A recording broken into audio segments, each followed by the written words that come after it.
कृष्णा कृष्णा हरे हरे हरे राम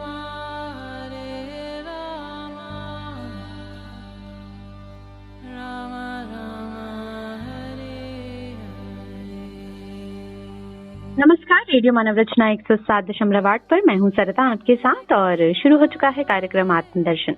जी हाँ, ये एक ऐसा प्रोग्राम जिसमें हम आपसे बात करते हैं प्रभु श्री कृष्ण की, उनकी लीलाओं की। उन्होंने बहुत सारे अवतार लिए और हर अवतार में बहुत सारी कथाएं, बहुत सारे प्रसंग हैं जो आपको हम बताते रहते हैं इस प्रोग्राम के माध्यम से, इस कार्यक्रम के माध्यम से। और हमेशा की तरह अपना ज्ञान हमारे साथ बांटती हैं रागलेखा दासी जी। आज भी वो हमारे साथ स्टूडियो में मौजूद हैं।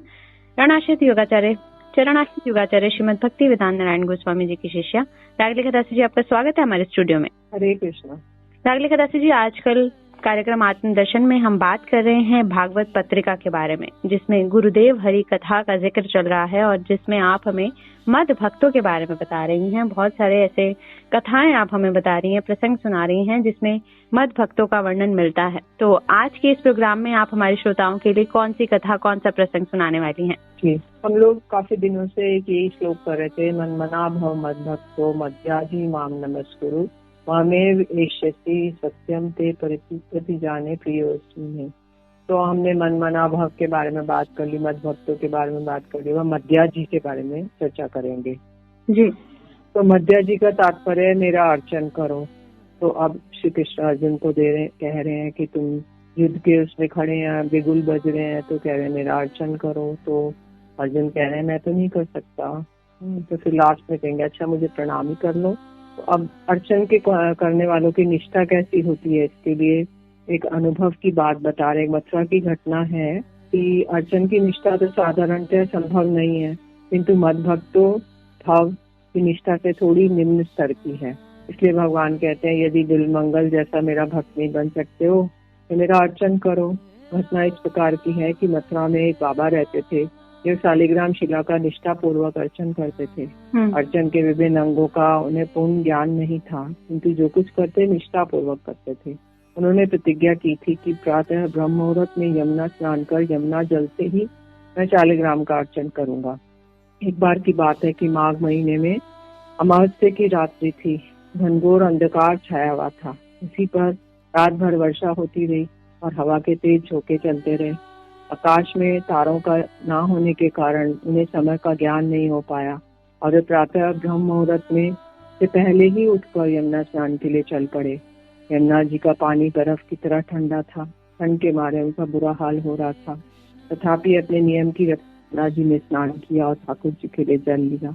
जब वे वापस आ रहे थे तो अंधकार, वर्षा और शारीरिक अस्वस्थता के कारण उन्हें अत्यंत कठिनाई हो रही थी। तब वे बड़े चिंतित हुए कि मैं किस प्रकार घर जाकर ठाकुर जी की सेवा कर पाऊंगा। इतने नहीं, उन्होंने देखा कि सामने से लालटेन लेके कोई चला आ रहा है। तो वे निकट आ गया तो देखा कि ये एक बालक है। बालक के सिर पर वर्षा से बचने के लिए कंबल था। बिल्कुल समीप आ जाने पर बालक ने पूछा, बाबा आप कहाँ जाएंगे? उस व्यक्ति ने अपना ठिकाना बताया। तो बालक ने पुनः कहा, मैं भी उधर ही जा रहा हूँ, आप मेरे साथ चलें, मैं आपको घर छोड़ दूंगा। वे उस बालक के साथ चलने लगे। कब वे अपने घर पहुंच गए उन्हें पता भी नहीं चला। जब वे घर की ओर मुड़ने लगे तो उन्होंने सोचा कि बालक का नाम तो पूछ लूं, किंतु ये क्या, दूर दूर तक उस बालक का पता नहीं था और वे जड़वत खड़े रह गए और सोचने लगे, हाय मेरे वचन की रक्षा के लिए स्वयं छलिया इस रूप में आया और मुझे छलकर चला गया। ये है अर्चन। हमारा इस प्रकार का दृढ़ निश्चय होना चाहिए कि अपने सुख दुख का विचार भगवान की सेवा में ना आए। यही बात श्री कृष्ण है। यदि तुम इस प्रकार से कृष्ण होकर ऐसे प्रेम के साथ पूजा करेंगे, यदि हम इस प्रकार से कृष्ण होकर ऐसे प्रेम के साथ पूजा करेंगे तो भगवान हमें अवश्य ही स्वीकार करेंगे। श्री कृष्ण कहते हैं प्रेत आत्मना, यदि कोई श्रद्धा प्रेम के साथ भगवान को निष्कपट रूप से कुछ अर्पण करें तो वे उसे अवश्य स्वीकार करते हैं। इसी प्रकार गुरु सेवा में यदि कोई कभी गुरुदेव हमें किसी गलती के लिए डांट देते हैं तो हमें उनकी बात को तिल का तार नहीं बनाना चाहिए और सोचते हैं गुरु जी तो मुझ पर अत्यंत स्नेहशील थे पर अब ऐसे कठोर व्यवहार करते हैं, अब मैं उन्हें छोड़ दूंगा। हमारा ऐसा सोचना नितांत गलत है। गुरु सेवा करते करते हमारे समक्ष अनेक बाधाएं हमारी परीक्षा के लिए आएंगी, किंतु हमारा दृढ़ निश्चय होना चाहिए कि जन्म जन्मांतर तक मैं गुरु और अपने प्रभु को नहीं छोड़ूंगा। पूजा अर्चन के विषय में एक और कथा है। एक ब्राह्मण था जो शिव विग्रह की पूजा करता था और पूजा के बाद प्रतिदिन भोग लगाता था जी। इस कार्य के लिए उसे वेतन मिलता था। वेतन ना मिलने पर वह पूजा नहीं करता था। ऐसी अवस्था में उसका यथार्थ प्रेम कहाँ था। बिहार तथा बंगाल में ऐसे अनेक व्यावसायिक पुजारी हैं जो घर घर जाते हैं, पूजा के लिए पूजा लेते हैं, जैसे चावल, आटा, दाल, सब्जी, कपड़ा आदि। इसे वे विग्रह को दिखाते हैं और अपने सामान को बांधकर अपने घर चले जाते हैं। प्रतिदिन वे पूजा करने कई घरों में जाते हैं तथा दिन समाप्त होने पर अपनी कमाई देखते हैं और घर लौट जाते हैं। एक ब्राह्मण भी वेतन पाने पर ही पूजा करता था। एक बार वह कुछ दिन के लिए नगर से कहीं बाहर जा रहा था। उसने अत्यंत स्नेहपूर्वक अपने पुत्र को बुलाया और कहा, मेरे प्यारे पुत्र, ठाकुर जी को स्नान कराने के बाद प्रतिदिन भोग लगाना।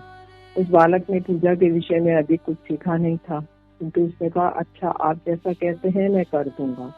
अगले दिन जब उसकी माँ ने रोटी सब्जी इत्यादि बना रही थी, बालक ने ठाकुर जी को गंगा जल से स्नान कराया, तुलसी चढ़ाई और सिंहासन पर पधराया। फिर तुलसी पत्र डालकर रोटी सब्जी का ये कहते हुए भोग लगाने लगा, ठाकुर जी आप अपना भोग ग्रहण कीजिए, आप खाइए, मैं यहीं खड़ा रहूंगा। कुछ देर खड़ा रहा, फिर उत्सुक होकर कहने लगा, ठाकुर जी मैं लगभग आधे घंटे से खड़ा हूँ और आपकी थाली को देख रहा हूँ, किंतु आप कुछ भी नहीं खा रहे हैं। जब मेरे पिताजी भोग लगाते हैं तो उसे 3-4 मिनट में प्रसन्नता पूर्वक खा लेते हैं। मैं तो कोई मंत्र इत्यादि नहीं जानता, इसलिए आप नहीं खा रहे हैं। मेरे पिता यहाँ नहीं है तो आप क्या भूखे रहेंगे? जब तक आप नहीं खाएंगे मैं भी कुछ नहीं खाऊंगा। वेतन प्रेम और निष्कपटता से ये कह रहा था। यदि हरि नाम जप करते समय ऐसी भावना हमारे हृदय में ना हो तो मंत्र का प्रभाव नहीं होगा। यदि हम ठाकुर जी की सेवा ऐसी भावना से ना करें तब वे हमारी सेवा क्यों स्वीकार करेंगे? कुछ समय प्रतीक्षा करने के बाद बालक ने कहा, प्रभु आप नहीं खाएंगे, ठीक है, मैं भी बिना खाए पिए सो जाता हूँ। तो पश्चात भगवान अपने आप को रोक ना सके, वे अपने सिंहासन से उतरकर आसन पर बैठ गए और दोनों हाथों से खाने लगे। उन्होंने थाली में कुछ भी नहीं छोड़ा और वे अत्यंत प्रसन्न थे।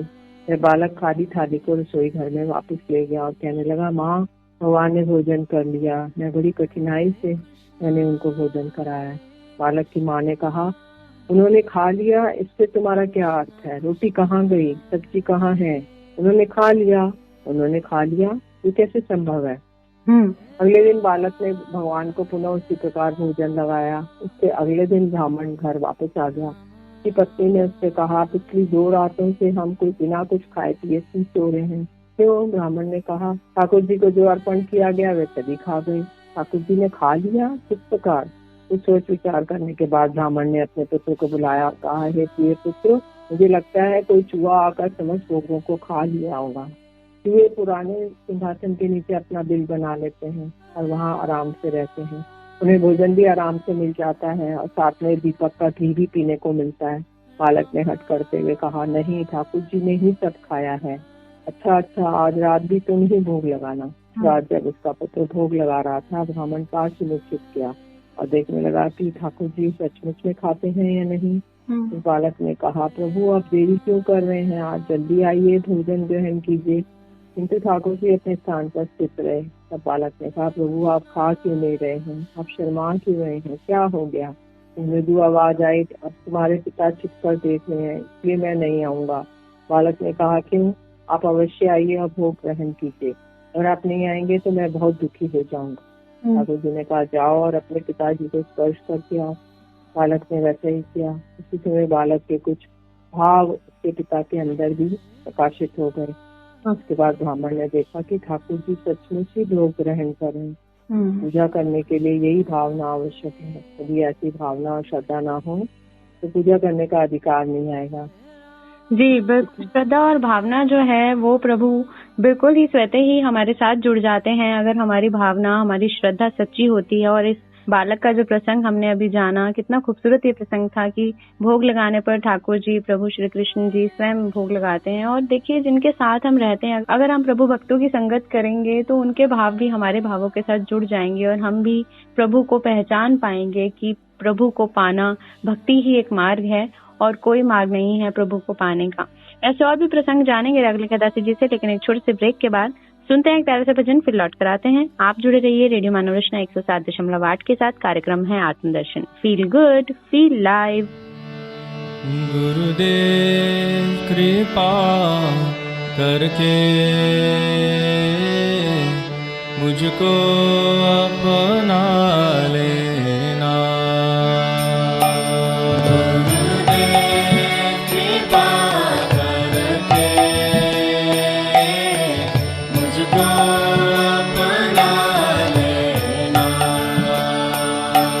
गुरुदेव कृपा करके मुझको अपना लेना। गुरुदेव कृपा करके मुझको अपना लेना।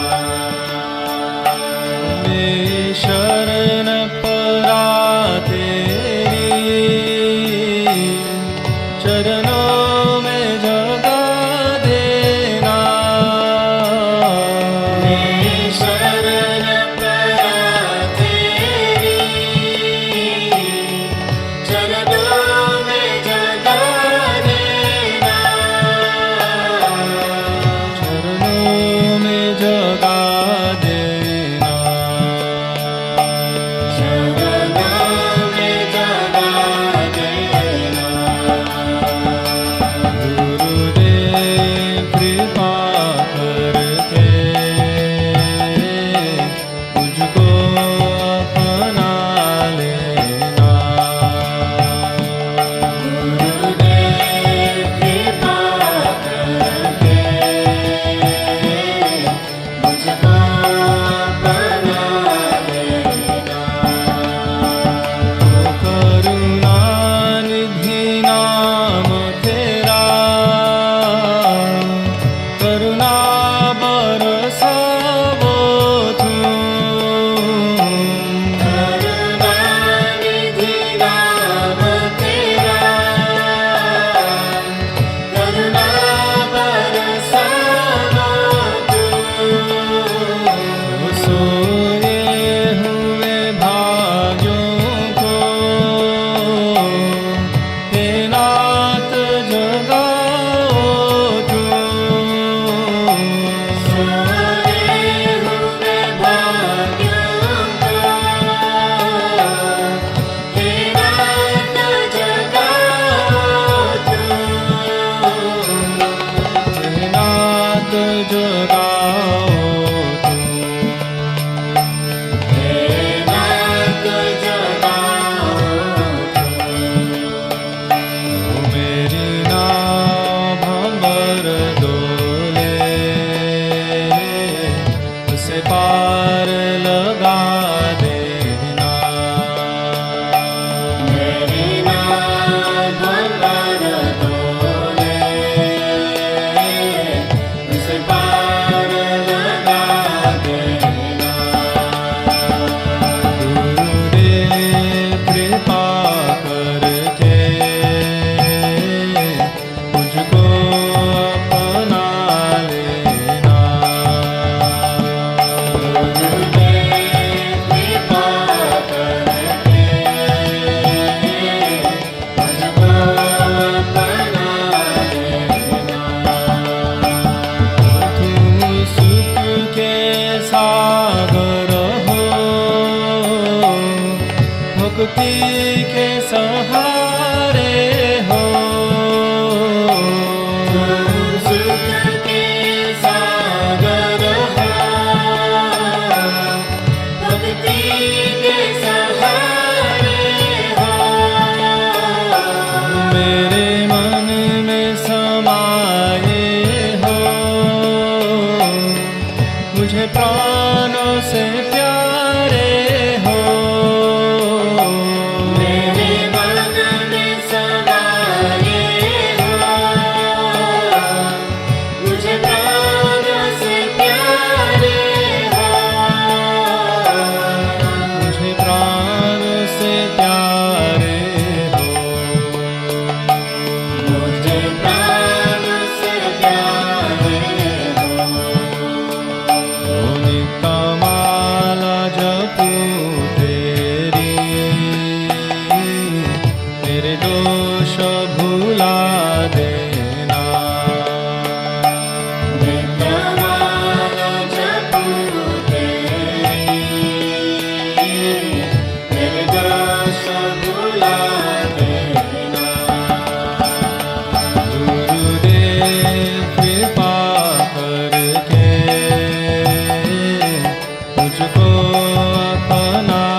का भिखारी हूँ, नहीं दिल से भुला देना। तेरे दर का भिखारी हूँ, नहीं दिल से भुला देना। ओ गुरुदेव कृपा करके मुझको अपना लेना। गुरुदेव कृपा करके मुझको अपना लेना। ओ गुरुदेव कृपा करके मुझको अपना लेना। गुरुदेव कृपा करके मुझको अपना लेना। जय गुरुदेवा जय गुरुदेवा जय गुरुदेवा जय गुरुदेवा। जय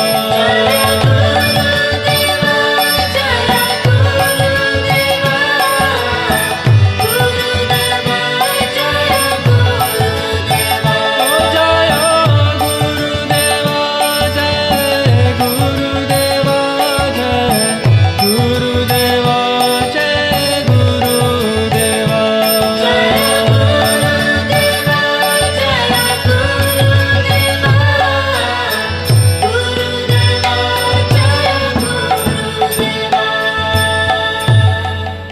Hare Krishna, Krishna Krishna, Hare Hare,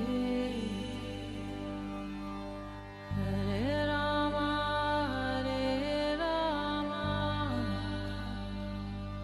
Rama Rama, Hare Hare। स्वागत है आप सभी का एक बार फिर रेडियो मानव रचना 107.8 पर। मैं हूं सरिता, आपके साथ कार्यक्रम है आत्मदर्शन, जिसमें हम बात कर रहे हैं प्रभु श्री कृष्ण की, उनकी लीलाओं की। और आजकल भागवत पत्रिका का जिक्र चल रहा है, जिसमें गुरुदेव हरि कथा में मत भक्तों के बारे में बात कर रहे हैं। और अभी हम जान रहे थे इस छोटे से बालक की कहानी की, किस तरह से उसकी भक्ति जो है प्रभु को प्रसन्न करती है और प्रभु स्वतः उसके भोग लगाए हुए भोजन को ग्रहण करने आते हैं। जी राग लिखा दस जी। जी, कृष्ण कहते हैं पत्रम पुष्पम फलम तोयम यो मे भक्त्या प्रेक्षति तदहम भक्त्या उपर्त अश्नामि प्रियतात्मना। जो भक्ति पूर्वक मुझे, गीता का 9वें अध्याय का 26वां श्लोक है, जो भक्ति पूर्वक मुझे पत्र पुष्प फल आदि प्रदान करते हैं, मैं उन्हें शुद्ध भक्तों के द्वारा भक्ति पूर्वक प्रदत्त उन समस्त वस्तुओं को ग्रहण करता हूँ। अर्जुन ने कहा, यहाँ युद्ध भूमि में इस प्रकार का अर्जन करना मेरे लिए संभव नहीं है, आप कोई सरल उपाय बताइए। कृष्ण ने कहा, यदि तुम्हें सहज रास्ता चाहिए तो माम नमस्कुरु, मुझे केवल प्रणाम करो। केवल प्रणाम नहीं, नमस्कार का अर्थ है अपने अहंकार का परित्याग करके प्रणाम निवेदन करो। सर्वधर्मान परित्यज्य मामेकम शरणम व्रज, समस्त धर्मों का परित्याग करके केवल मेरी शरण में आ जाओ। इस उपदेश को हृदय में धारण करके हमें कृष्ण को प्रणाम करना चाहिए। केवल मात्र एक बार इस प्रकार प्रणाम करने से हम तत्क्षणात् अथाह भव सागर को पार कर जाएंगे। 10 अश्व में भी पुनरेति जन्म, कृष्ण प्रणामी न पुनर्भवाय। जिन्होंने 10 अश्व में यज्ञ कर लिए उनका पुनर्जन्म होता है, अच्छा। जिसने केवल एक बार कृष्ण को प्रणाम कर लिया उनका पुनर्जन्म नहीं होता। तो देखिए कितनी बड़ी बात है कि 10 अश्वमेध यज्ञ बड़े कठिन होते हैं। अश्व छोड़ा जाता है, उसको कोई पकड़ लेगा तो उससे युद्ध करो, बहुत कठिन है। तो कोई चक्रवर्ती राजा ही ऐसा कर सकता है, जैसे राजा युधिष्ठिर ने किए थे अश्वमेध, श्री रामचंद्र जी ने किए थे। तो वो, लेकिन ये भी 10 भी कर लिए जाएं तो भी वो उसका दोबारा जन्म होगा। लेकिन अगर हम कृष्ण को एक बार प्रणाम कर देंगे तो हमारा दोबारा जन्म नहीं होगा। अच्छा जी। इससे केवल एक बार पूर्ण शरणागति से कृष्ण को प्रणाम कर दिया, वह जन्म मृत्यु के चक्कर से छूट जाता है और माता के घर में प्रवेश नहीं करता। यही माम नमस्कुरु का तात्पर्य है। तो हम बार बार माँ के घर में जन्म ले हैं, कभी गधा, घोड़ा, बैल, कुत्ता, चिड़िया, मछली, पुनरपि जन्मम पुनरपि मरणम जननी जठरे शयनम हम बार बार माँ के गर्भ में जाते हैं, फिर कोई योनि ग्रहण करते हैं, बार बार फिर हम जन्म लेते हैं। तो यही चक्कर चल रहा है हमारा अनादिकाल से। लेकिन अगर हम कृष्ण को प्रणाम कर देंगे तो ये हम इस चक्कर से छूट जाएंगे। अर्जुन ने कहा, प्रभु मैंने केवल एक बार नहीं आपको शत प्रणाम किए हैं। इस श्लोक में कृष्ण कहते हैं, मद भक्तो, मेरे भक्त बनो, मन मना भाव, अपने मन और हृदय को मुझ में तल्लीन कर दो, मेरे भजन में लग जाओ। इसके पश्चात मध्या जी मेरे पूजा करो, मेरे पूजन के पश्चात मेरे पूर्ण प्रणाम निवेदन करो। गहरी श्रद्धा, आर्थिक भाव और प्रेम के साथ भक्ति के सभी अंगों का यादन करते हुए भगवान श्री कृष्ण को नमस्कार करो। यही सर्वगुह्यतम संपत्ति परमम वचः अर्थात गीता का सर्वोपरि उपदेश है। यदि कोई केवल इस श्लोक का उत्साह और गंभीरता से अनुशीलन करे तो वह निश्चित रूप से भवसागर को पार करके श्री कृष्ण के चरण कमलों में प्रेम प्राप्त करेंगे। इस श्लोक के सूत्र में भक्ति की प्राप्ति का उपाय बताया गया है। श्रीमद् भागवतम में इसका विस्तृत रूप से वर्णन किया गया है। ये गीता एक प्रारंभिक ग्रंथ है और हमें उसकी किसी प्रकार से अवमानना नहीं करनी चाहिए। इसके उपदेश भक्ति के महल की सुदृढ़ नींव का निर्माण करते हैं। इसी महल में हम राधा कृष्ण की प्रेममय पूजा करते हैं। यही भगवद गीता का सार है। जी बिल्कुल जी, बहुत ही खूबसूरत और बहुत ही अच्छा आपने बताया रागलेखा दासी जी कि एक बार सिर्फ आप प्रभु श्री कृष्ण के चरणों को स्पर्श कर लें सच्चे मन से, सच्चे भाव से, तो आप जन्म मरण के इस चक्कर से हमेशा के लिए मुक्त हो जाते हैं और आपका पुनः जन्म नहीं होता, जैसे कि आपने बताया। और बहुत सारे श्लोकों के माध्यम से आप जो हैं हमारे श्रोताओं को ये बताती हैं कि किस तरह से प्रभु कृष्ण की भक्ति ही सर्वश्रेष्ठ मार्ग है उसको प्राप्त करने का, प्रभु को प्राप्त करने का। रागलेखा दासी जी, यहाँ मैं आपसे जानना चाहती हूँ कि प्रभु श्री कृष्ण ने बहुत सारे जन्म लिए, राम के रूप में वो जन्मे, विष्णु वो थे, और भी वामन अवतार उन्होंने लिया, और हर अवतार में उनका जो अवतार था वो किसी न किसी उद्देश्य के लिए था, किसी न किसी उस पर्पस के लिए था जो कहीं ना कहीं एक संदेश देना चाहते हैं इस कलयुग के लोगों को। लेकिन जो ये कलयुग चल रहा है, और जैसे कि आपने बोला कि चैतन्य महाप्रभु जो है इस कलयुग के अवतार बने थे और उन्होंने सभी को भक्ति का मार्ग दिखाया, तो अब जो आगे आने वाले युग होंगे कलयुग के बाद, क्या युग होंगे और किस तरह से कलयुग से इंसान हटकर प्रभु को प्राप्त करने की कोशिश कर सकता है? देखिए, कलयुग में चैतन्य महाप्रभु अवतीर्ण हुए तो वो स्वयं कृष्ण ही है जो कि चैतन्य सच्चिदानंद गौर हरि के रूप में अवतीर्ण हुए। तो वो गोल्डन कॉम्प्लेक्शन के हैं और 6 फुट 3 इंच हैं और वो गंगा जी के किनारे में उनका जन्म हुआ। तो अभी इस युग में जो युग अवतार थे वो कल की अवतार आने थे, लेकिन क्योंकि स्वयं कृष्ण ही आ गए तो इसलिए वो अब युग अवतार नहीं आएंगे और वो युग अवतार चैतन्य महाप्रभु में समाहित। ग्रंथों में कहीं ऐसा भी लिखा है कि इस कलयुग के बाद कौन सा युग आएगा? हाँ, कलयुग के बाद सत्य युग आएगा, वापस तो आएगा सत्य। जी जी जी, सत्य, त्रेता, द्वापर और कलयुग, ये चक्र चलता है। तो कलयुग की आयु है 4,32,000 साल, इससे डबल है द्वापर की, फिर इससे डबल है त्रेता की, फिर इससे डबल है सतयुग की। तो ऐसा ये तो विधान ही है, एक साइकिल की भांति होता है। तो ब्रह्मा जी के जब ये युग परिवर्तन होगा तो प्रलय आ जाएगी। तो ब्रह्मा जी कहे जब एक दिन समाप्त होता है 1000 चतुर्युग तब प्रलय आती है। तो उससे पहले एक ब्रह्मा जी की रात या एक दिन होता है तब भी प्रलय आती है। तो इसलिए कलयुग में तो ये सब ऐसा दिखाई दे रहा है, किंतु अभी क्या है, बहुत गोल्डन एज है। चैतन्य महाप्रभु ने जन्म लिया, उसके 10,000 वर्ष तक गोल्डन एज है। मतलब जो भी हम थोड़ा भी भजन करेंगे, थोड़ा भी नाम लेंगे तो उसका कई गुना, 100,000 गुना फल है। लेकिन उसके बाद फिर घोर कलयुग आ जाएगा, फिर माता पिता छोटे हो जाएंगे, अपने बच्चों को काट के खाएंगे और किसी पे सब असत्य बोलेंगे, कोई धर्म के मार्ग पे नहीं चलेगा, उनकी आयु 20 वर्ष की हो जाएगी और सब छोटे छोटे बोने हो जाएंगे और अन्न और जल का अभाव हो जाएगा।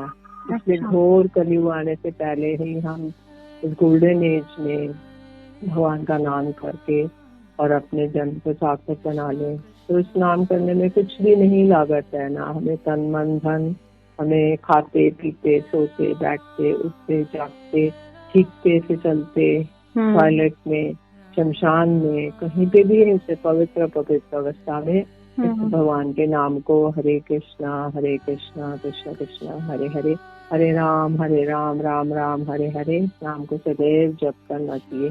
केवल इसके जप मात्र से ही हमें सर्वार्थ, हमें लौकिक परलौकिक समस्त प्रकार की सिद्धि प्राप्त हो जाएगी। लौकिक भी हमारी कामनाएं पूर्ण हो जाएंगी, किंतु हमें मांगना नहीं है कुछ भगवान से, और भगवान के चरण कमल की सेवा ही साक्षात रूप में प्राप्त हो जाएगी। जी, अगर हम सिर्फ प्रभु की भक्ति करते हैं, हमें कुछ मांगने की जरूरत पड़ती ही नहीं। वो स्वतः ही हमें सब कुछ दे देते हैं जो वो चाहते हैं हमें देना। जैसा जीवन प्रभु भगवान चाहते हैं कि हमारा हो जाए, वैसा ही जीवन हम चाहें कि हमें मिल जाए, और प्रभु की कृपा सब पे बनी रहे। और इस तरीके के कार्यक्रमों का हमारा यही उद्देश्य रहता है कि इस तरह के कथाओं और प्रसंगों के माध्यम से हम आपको ज्ञान दे सकें कि इस कलयुग में अगर आप भक्ति करते हैं तो सिर्फ वो ही एक मार्ग है जो आपको जन्म मरण से दूर कर सकता है और प्रभु के चरणों से मिला सकता है। तो आज के कार्यक्रम आत्मदर्शन में बस इतना ही। अगले एपिसोड में और भी बहुत सारी कथाएं प्रसंग जानेंगे रागले दासी जी से, लेकिन आज के लिए हमें दीजिए इजाजत। रागले दासी जी, आपका बहुत बहुत शुक्रिया हमारे स्टूडियो में आने के लिए। हरे कृष्णा। तो श्रोताओं, अभी के लिए बस इतना ही। अगले एपिसोड में और भी बहुत सारी बातें, बहुत सारी कथाएं जानेंगे, लेकिन अभी के लिए हमें दीजिए इजाजत और सुनते रहिए रेडियो मानव रचना 107.8 पर आने वाले अन्य कार्यक्रमों को भी। Feel good, feel live.